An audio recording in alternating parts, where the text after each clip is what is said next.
father had signed a lease on the farm for so many years, and he didn't think he should break that lease. So we stayed 2 years all by ourselves out there before we moved out. You mean the rest of your family had come over here already? Well, no. The rest of the church, maybe. Or the church family? There was 3 other families, but they were ministers. And they moved to Delaware, but there were no relatives. Mm-hmm. And they encouraged Dad. He said Delaware is a good place to raise a family with crops and things to make a living. And they encouraged Dad to move to Delaware. And the thing of it is, his father and his family, they all moved to Indiana.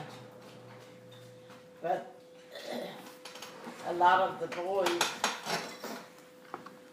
Dad was just pretty sure they would not stay Amish. In Indiana? If they moved to Indiana? So he didn't want to move to Indiana, where his family was. That was a big mistake. Why What? was that? It was a big mistake that he didn't move to Indiana? Yeah. Why is that? Well, I don't know. His family didn't stay Amish anyway. Didn't make any difference. Well, what do you remember about your dad? What was he like? He was a very hard-working man, and he was a very compassionate man. And that was one of the problems between Mom and Dad. Whenever there was a poor family in the church or anything that needed help, Dad was always on the committee to help them. He was ready to go and do his part. I still remember things when Dad wanted to help a poor family out. Mom always said, well, we're poor ourselves. He was always ready. I still remember Mom saying he'd give the shirt off his back to help somebody. And that's what I remember him. And I contribute a lot of that. He was not a good manager in making money. Yeah. But he was always willing to help other people out. Here, Aliyah. And Here's a bowl. he was like that. And see, when we lived on that farm. The one here in Delaware? Or Yeah. And he didn't really have the money to have cows and have a dairy operation. Well, then his brother Enos came in from Indiana. And when he found out what we could buy the farm for, and I still remember, he just got really excited and he told my father, he said, you have to buy this farm. You have to quit paying rent and you have to try to get established. So that's what Dad did. Dad took his advice and we bought the farm. it was a good move. That was a good move. Yeah. And Now, what farm is that? Is that here in Delaware? Is it close by? yeah, but you know, at one point, an Amish family lived on there, and they had a beautiful place, and they went and sold it to somebody. It's nothing but a shamble right now. Is anyone living there?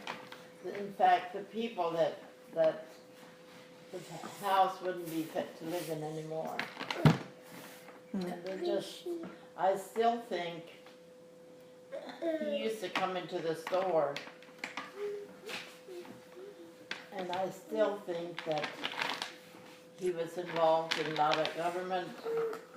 He didn't want a telephone. And I always felt that he was there hiding from the government for something. He wanted to get away. There was something that he did not want any. Go get him. He didn't want any. Pick up the crayons. Pick them up. Anybody to trace him there or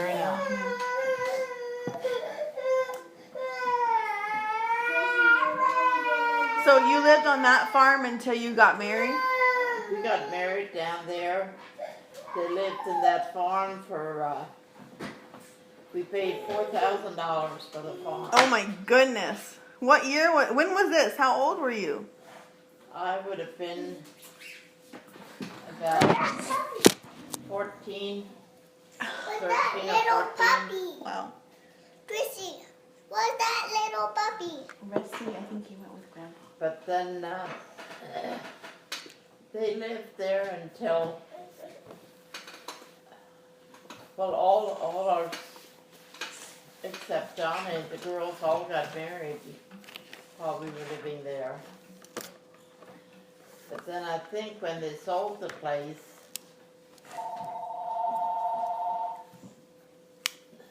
Okay. I think they sold it for, I don't know, was it 12,000? They made a lot of money. Good morning, They guys. got a lot more for it when they sold it. Yes. I'm good. I'm Christina. I'm Amanda's granddaughter.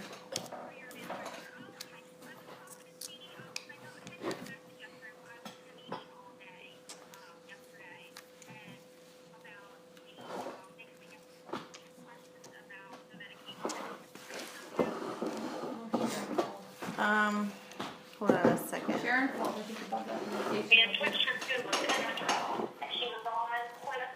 Okay.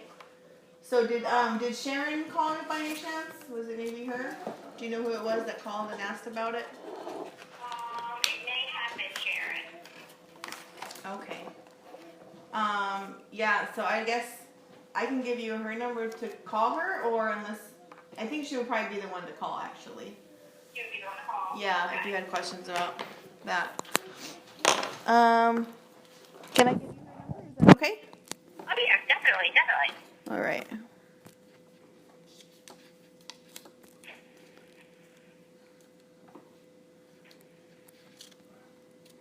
Okay, so Sharon's cell phone number is, oops, that's the wrong one. Hold on.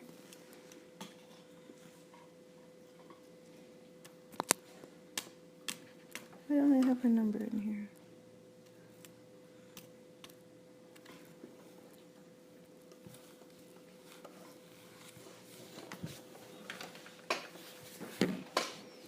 Aliyah, hold on.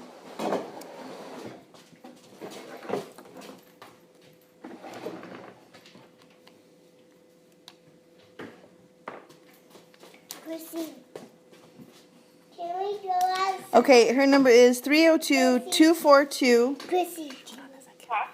Oh, Was 0620? That's right. 0620. Uh-huh. Okay. So 242-0620? That's correct. Okay. All right. Thank you.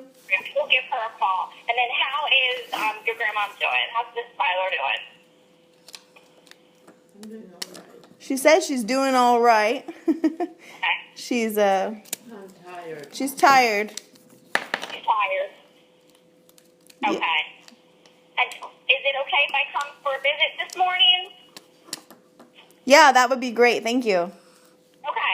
All right. Yeah, I will be there very shortly. I'm coming from Townsend, so it'll probably take me at least, I would say, 20, 30 minutes. All right, thank you. All right. Thank you. Bye-bye. Bye. Oh, she's coming out. How often does she come? About once a week. Good.